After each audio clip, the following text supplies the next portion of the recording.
Good afternoon. It is May 1st, and because it's May 1st, I figured I would do a video that covered uh, last month's numbers, so April's numbers, and answer the question, how did I develop my driver strategy? So what I would like to do first is kind of tackle the second question first, which is how did I develop my driver strategy, which kind of ties into the monthly numbers themselves and the kind of the history behind that. So if you watched the previous video that I did where I covered my February and March numbers, I kind of went into detail of how I came up with tracking my numbers and using a spreadsheet and using that information for me to make sure that I was being profitable. That ties into my driver strategy. So back when I started driving, I was taking whatever ride that came in that Uber threw at me. So what I was finding is that I was driving up in areas that were profitable for me. So for example, I was up here in El Dorado Hills, Clarksville, Cameron Park.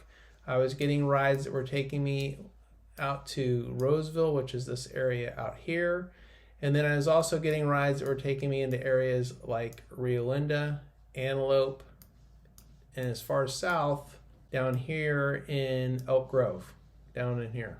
And, at the time I was taking those rides, it wasn't clear to me that I wasn't really helping myself by doing that. So in time, it took me basically in November of last year, I got serious about, okay, am I really making money at doing this or am I losing money at doing this? So I need to kind of figure that out. So that's where the spreadsheet came in and where I started back in November tracking everything and trying to figure out how I was doing based on the rides that I was accepting. Through December, I kind of started refining that a little bit, and it wasn't really until January where I kind of really figured out, okay, this is what I need to do to be profitable. January is also where I started using other apps like Para and Maximo to try to figure some of this stuff out and to help me make sure that I was being profitable. But what I found out in time and looking at my numbers was where I needed to be. Every market is different. Where you are in your market, this may not work for you. You have to develop your own driver strategy based on what works for you in your market, based on how your market is. So for example, Sacramento is way different than San Francisco. Sacramento is way different from Phoenix, from Houston, from Miami, really from anywhere else. They're all very unique. However, they do hold probably a lot of common things amongst all those markets. They're going to have pockets where there's going to be a lot of people, where there's a lot of bars, where there's a lot of hotels and a lot of restaurants. And those are the areas that I look for to be in consistently to get the rides, to make the money, and to be profitable. So for example, taking passengers out here into the Arden Arcade in Carmichael, that's not profitable for me because once I get out there, getting a ride back down here in Midtown and East Sac and downtown Sac, where there are a lot of people, there are a lot of bars, there are a lot of restaurants, and there are a lot of hotels. Some people are going to come this direction. Most people are coming from here out to Carmichael. And the same thing with Elk Grove, the same thing with Roseville, El Dorado Hills, Cameron Park, and so forth for me. So what I had to do was figure out, where do I need to be? Where are those hot spots? And how do I set myself up to be there consistently to get those rides? And to find the little niches and the little spots that enhance what I'm doing. For example, it took a little time for me to figure this out, but over here in the Gateway Oaks, the Gateway Center here, along this road, there are probably 5 or 6 hotels that are right here. And the great thing about them is the fact that there's two ways to get in and out. There's 2 off-ramps that service this area right here. So you could come in and drop someone off and get on the freeway and shoot right back down into the downtown area within like 4 minutes. It's really fast. And it's maybe 3 miles, 4 miles tops to get back into where I want to be. The other thing that I did that took me some time to figure out is, where do I park? Where do I set myself up to be close to the areas where I know that there's people where I'm not driving around, but I can just park somewhere and wait for that next ride and not be wasting energy in the car, right? Because if the tires are moving and no one's in the car, I'm not really making any money, and that's a waste. So I try to minimize that as much as possible. So it took some time for me to figure that portion out as well. But once I've had that, I know where I need to go when I drop someone off. I have maybe 4 or 5 places downtown and out in the East Sac area where I can go just park and wait. And I pretty consistently always get a ride afterwards because I'm close by where there's a bunch of people. Whether it's a hotel, restaurant, or bar, or an event, I'm close by and I'm going to get a ride when I do those things. And that's kind of what you have to do in your market, is find those places that you know you can be to get a ride.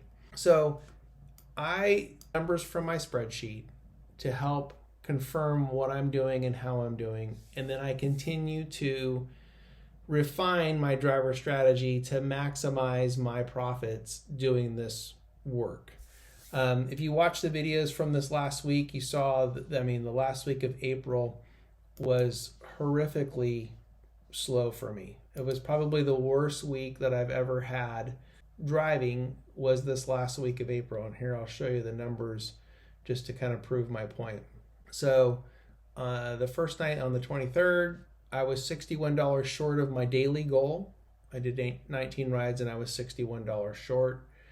On the 24th, which was the worst day ever, if you watch that video, I'll link it here.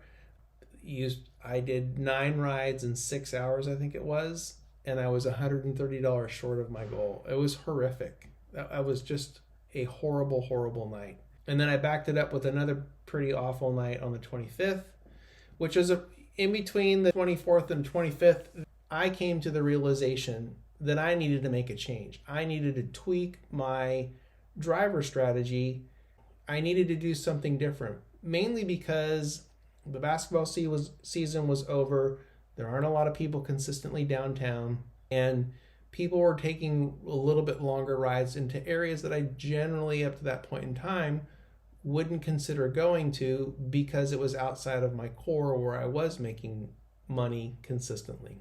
So I needed to make an adjustment, and I did come Friday, which was the 26th, which is the last video that I just posted. And it worked out really well. If you take out the 210 from the total, you get, what is that, 270, 274 for the night. That's pretty good on 27 rides. I'll take that any Friday.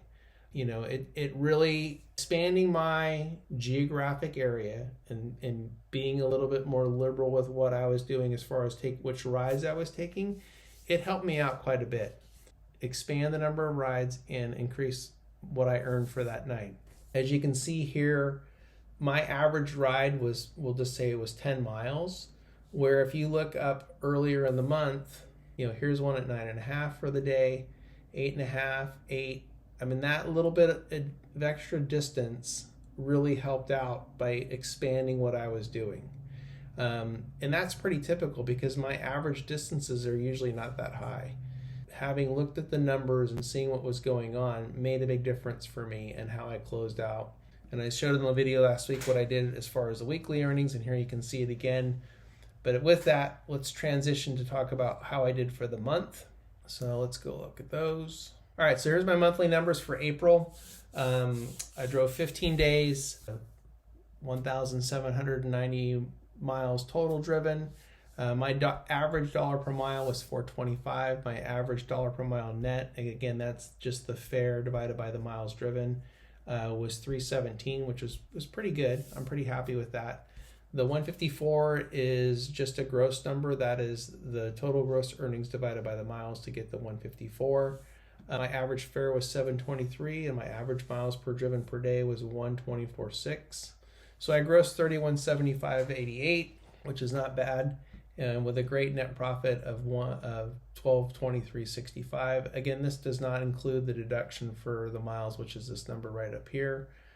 315 total rides given for the month for me. Pretty good. I think that's high for me.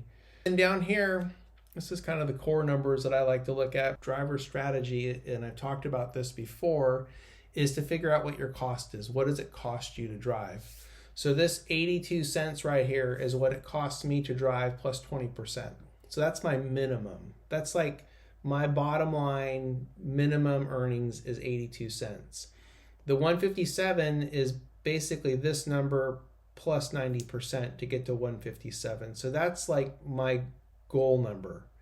So in Maximo, how I have it set up is I have it set up to be 157 is my auto accept, and $1 per mile is my low end, which is higher than 82 cents. So I know that anything below, I'm kicking out anything that's below $1.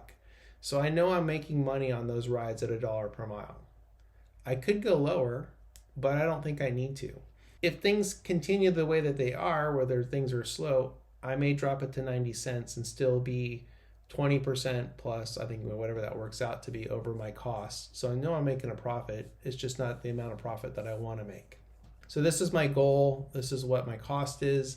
And the $1.53 actually did overall. So my overall earning per mile was $1.53 on average is what that is. That's an average. The gross number for the month was $1.77. So pretty good. This number is my gross earnings divided by the number of miles that I drove for, specifically just for Uber. So that when the tires are moving and someone's in the car, that's what I earned, was $1.77. And when you compare that to $1.54, this is total miles driven into the gross earnings. So there's about a 20 cent, 23 cent difference.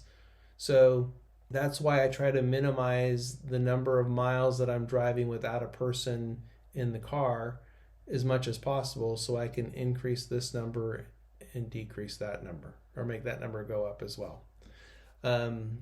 So that's the earnings for the month, and how it kind of plays into my driver strategy. The key to my driver strategy really is learning the market.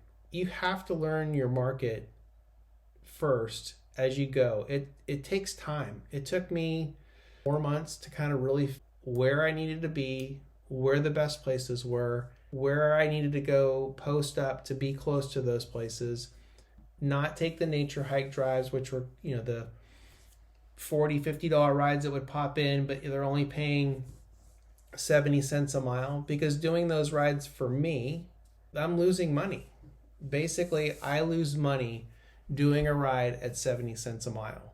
Sure, $45 would be great, but that $45 isn't covering my cost. I'm giving away money at $45. I think that's the thing that you have to remember. If you're only chasing dollars, you potentially are losing money on maybe more rides than you think, because that $45 is probably end up costing you some money, depending on your market. In my market, that's a loser all the way around, and I avoid those at all costs. I don't want anything to do with them because they are not profitable rides, and that's what's most important to me, is the profitable ride. So if you have any questions, please leave a comment below. If you have any more questions about drivers, anything I can help you out with there, again, leave a comment below. Any questions about my earnings, you can leave a comment down below as well. And in the meantime, please like and subscribe, and thank you, and I'll see you guys soon.